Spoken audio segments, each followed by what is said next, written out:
This is Jose Merino, Editor-in-Chief of the Neurology family of journals. The Neurology podcast provides practical information to neurologists and other clinicians to help them provide better care for their patients. Thanks for listening and have a great week.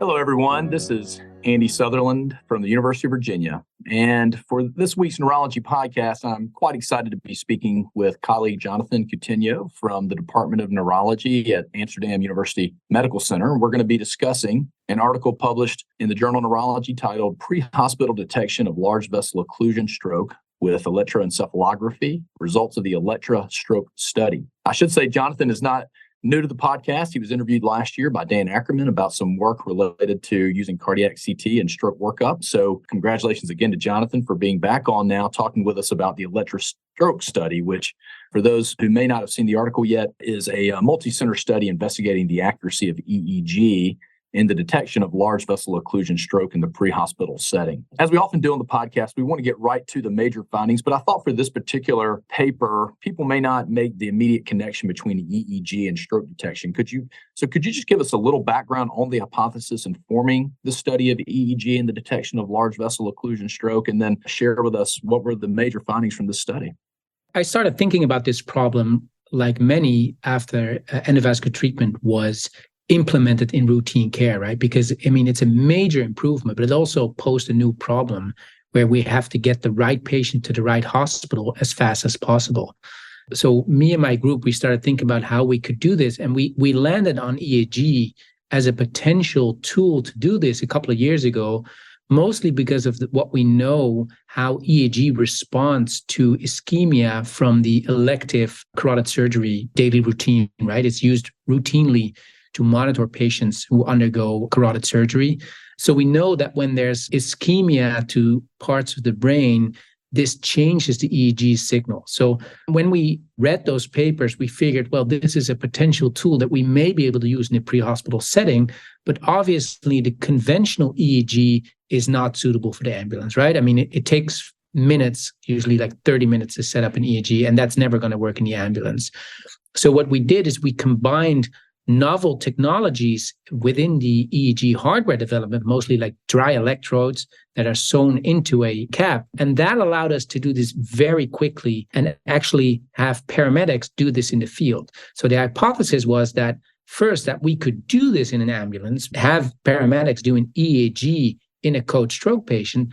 And second, that we thought that the hypothesis was that by analyzing these signals in these suspected stroke patients, that we would be able to differentiate large vessel occlusion strokes from all the other types. So other strokes, intracerebral hemorrhage, but also stroke mimics, so that we could identify the group in the ambulance that would need to go to an endovascular thrombectomy center. So that was the hypothesis. And the main results show that it is indeed feasible. So the area under the curve, so the accuracy of using EEG to detect LVO stroke, was pretty good. It was higher than we expected, with an AUC between 0.8 and 0.9, depending on which algorithm you use. But we also noticed that there were issues with getting good enough data quality. So we had to exclude around 1/3 of the patients because the data quality was not good enough. And that's something that we need to be working on.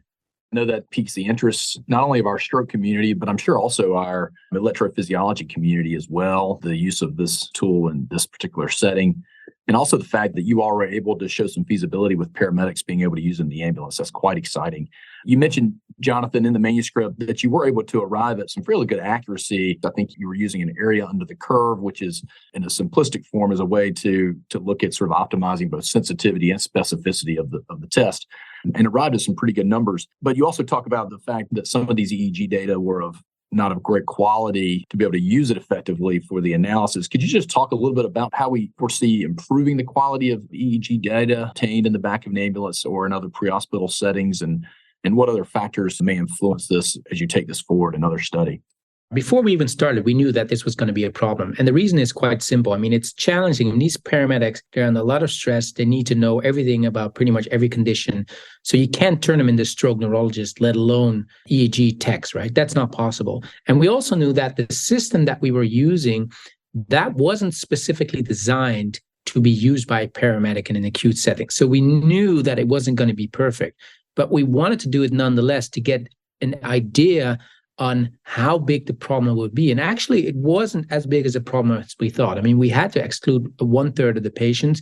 And the reasons for exclusion were mostly that there was insufficient contact between the electrode and the skin of the scalp, right? So you need this connection to have a good signal and to get a good signal for analysis. And around in 1/3 of the patients, that was a problem. So the major change that needs to be done is that the cap that we were using needs to be redesigned specifically for use in the ambulance to put pressure in the right positions so that you can get through the hair and actually make skin contact in all of these patients. And that's what we're doing right now. We're trying to adapt the headset so that we get better connection.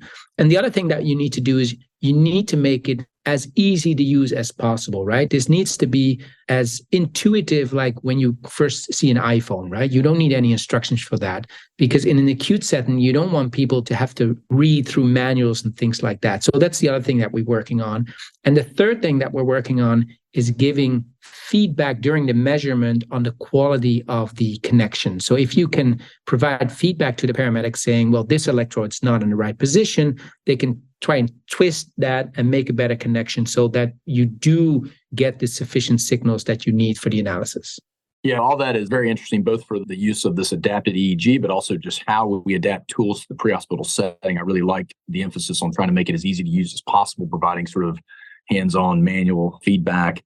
So Jonathan, bring this closer and closer to where we could hope it might be available for clinical use. You talk about in your discussion using currently available clinical screening tools that we provide for our pre-hospital emergency providers, these large vessel occlusion screening scales. Most people are familiar with these. There are numerous of them. Depending on the region that you're in, your EMS groups may use different scales, or your hospital systems may use different scales. For instance, we use the VAN scale at my own institution in our region.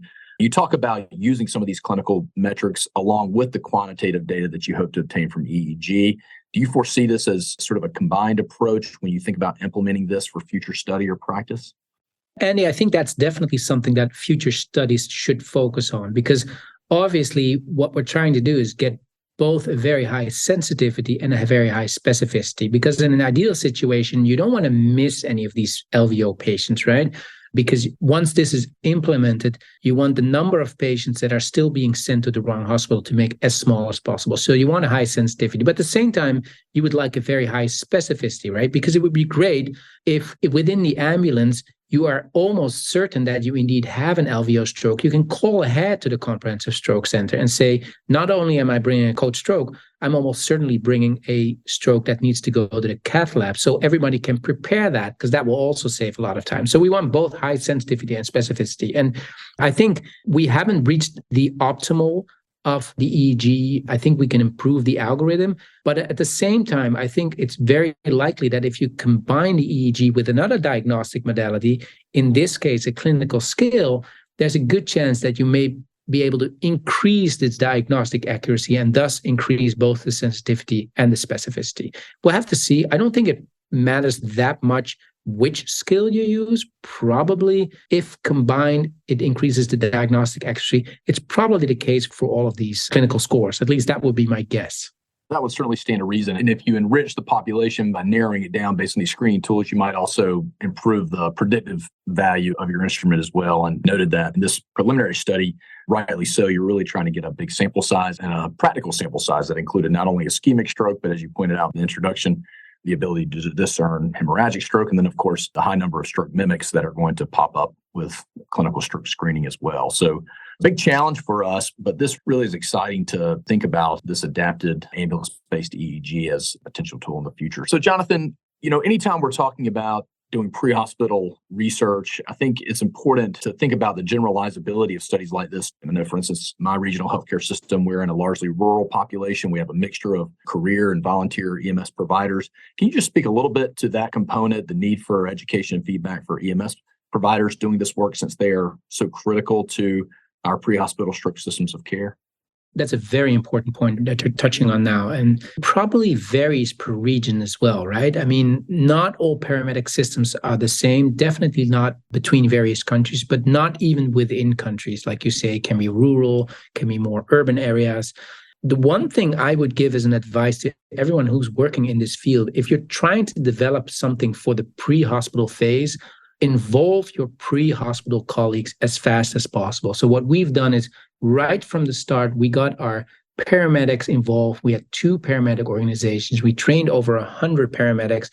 We were involved with them all the time. Our PhD students were at these ambulance posts in the beginning at least once a week just to keep talking to them, right? Because they, in the end, are the ones that have to do it. So you have to understand how they view this problem. And the things that at least the paramedics in my region keep telling us is the first thing they tell you is we want a solution that's very quick and that's very easy to use. And at the same time, they're always saying, don't try to make neurologists out of this, right? Don't try to make this too complex. And then they always say, never forget that we think stroke is very important, but it's usually like 2 to 3% of their work, right? So you need to put this in perspective. So that would be my main recommendation is involve your paramedics if you're trying to come up with a solution for the pre-hospital phase.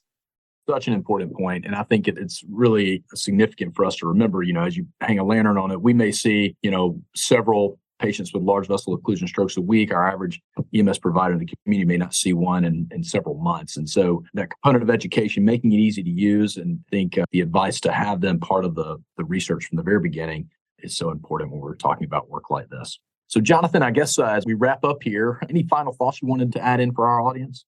I think one of the interesting things that we want to look at in the future, in addition to combining with clinical scales, I think what's also going to be very interesting, whether or not we'll be able to differentiate intracerebral hemorrhage from these LVO strokes, not only because it is the biggest mimic for LVO stroke, but also because I think the whole time is brain concept is also getting real traction now for intracerebral hemorrhage. Now that we have the first trial showing that emergency surgery can help, there's more and more data emerging that fast reversal of anticoagulation-related ICH improves outcome. I think there's a lot of merit in trying to find a way to identify these patients as fast as possible. And if we were able to do that in the pre-hospital setting, that would also be very important. Other than that, this whole field is moving forward. EEG is one way to go. There's other ways to go. But it's really exciting to see that there's so many innovation ongoing in the pre-hospital stroke triage field, so that I really hope that within the next couple of years, we can make a real impact and actually improve these time metrics for these patients. And in the end, of course, improve patient outcome, right? That's what it's all about. That is what it's all about. And it's really exciting. The field is moving very fast. And even with the hemorrhagic patients, being able to triage them to a higher level stroke center likely will benefit as well. So this will be even more important for our folks that practice in large geographically disparate regions. And so hopefully more to come. I'm very excited about this paper, and congrats again to you and your co-authors on work you're doing. We look forward to seeing it again in its next iteration. Seek out the full manuscript, again, published in Neurology, titled Pre-Hospital Detection of Large Vessel Occlusion Stroke with Electroencephalography, Results of the Electra Stroke Study. Jonathan, thanks so much again for joining us for the podcast. My pleasure. Thank you. This is Stacey Clardy, your podcast editor. If you've enjoyed the podcast, please take a few moments to subscribe, rate, and review the Neurology podcast through Apple Podcasts, Google Podcasts, Spotify, or wherever you listen. And remember, you can always head to neurology.org/podcast for our full list of past episodes, or you can also search by keyword in your podcast app for any neurology-specific topics you want to learn about.